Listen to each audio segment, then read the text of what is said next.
كيحاول انه مرر تدخل الدفاع العربي الناجي، ولكن الكره ديالو كتخرج خارج ارضيه الملعب. الشرط لفائده فريق الجيش الملكي امام العربي الناجي، لاعب اللي كيقوم بازدواج ديال الادوار على المستوى الدفاعي وكذلك المسانده الهجوميه بالنسبه لهذا اللاعب العربي الناجي. امين الكاس محاوله ابعاد الكره، وصلت لحماده العشير.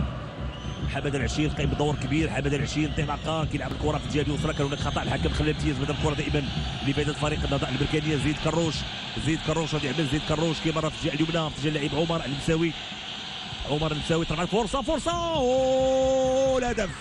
الهدف الاول لفائده فريق النهضه البركانيه.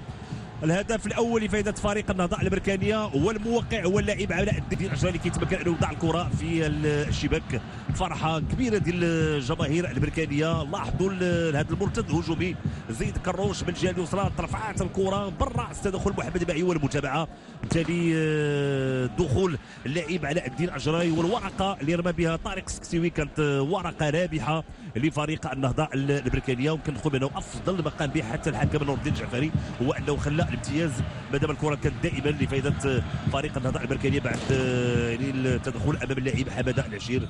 اذا هدف لا شيء لفائده الفريق الزائر فريق النهضه البركانيه بواسطه اللاعب علاء الدين العجري.